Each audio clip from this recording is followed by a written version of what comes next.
Hey guys, I'm here with another review for you, and it's actually not like 3 in the morning, which is something new for me. But today the book is Snowflower and the Secret Fan, and that is by Lisa C. And this is actually the first book that me and my friends did for our book club that we started. And so it was not my pick, and I really had no idea what it was about when I started. But it was not bad.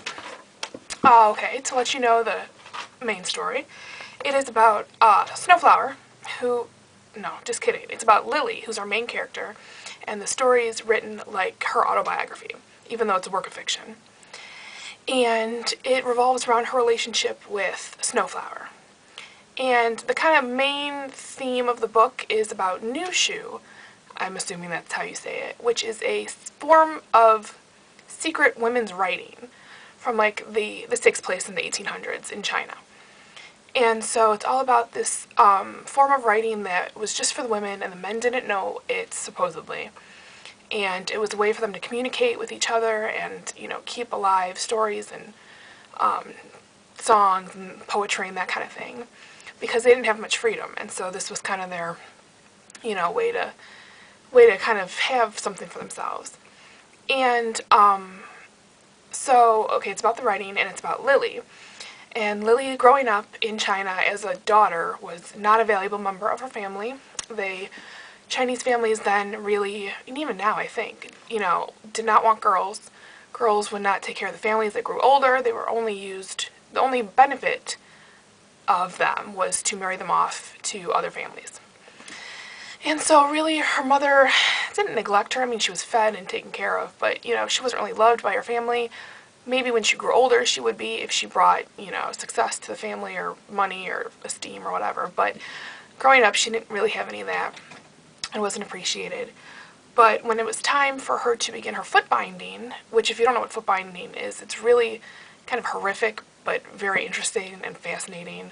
You should go look it up. But basically it's how they would bind little girls' feet to change the shape and the size so they would be like tiny, teeny tiny. Basically mutilating them, but it was seen as beautiful. So anyway, when they found out, the family found out from like professionals who would come and advise you about when to start things and dates and all this, that Lily could have perfect feet, which would then make her very, you know, marriageable, or is that a word? Very sought after for marriage. They kind of changed how they saw her, and they saw her as a valuable commodity.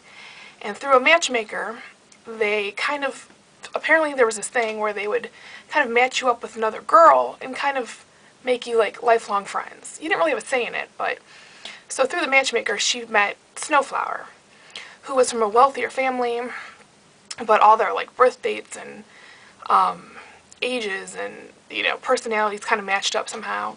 So they're kind of matched up to be best friends.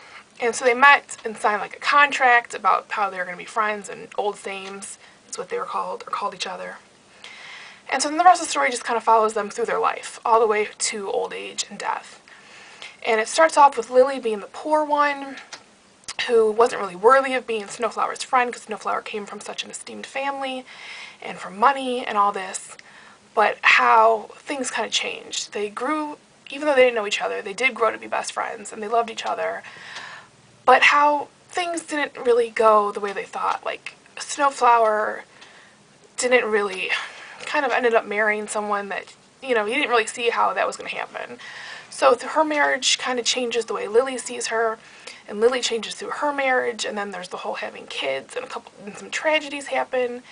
And it's just really interesting to follow their friendship and how it evolves and changes, and how bad things happen and good things happen, and really how it kind of all ends up. And so even though I didn't know what it was about, and when I did find out what it was about, I was like, sounds like kind of a downer, kind of boring.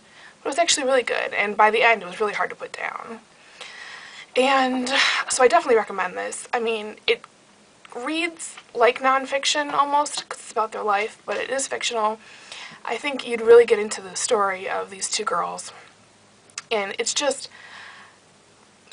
reading about the different time and the different country and how things were and traditions, and how women had so little freedom and what they had to go through. Like, you just wanted to be like, just leave, stop listening to them, do what you want, but they couldn't.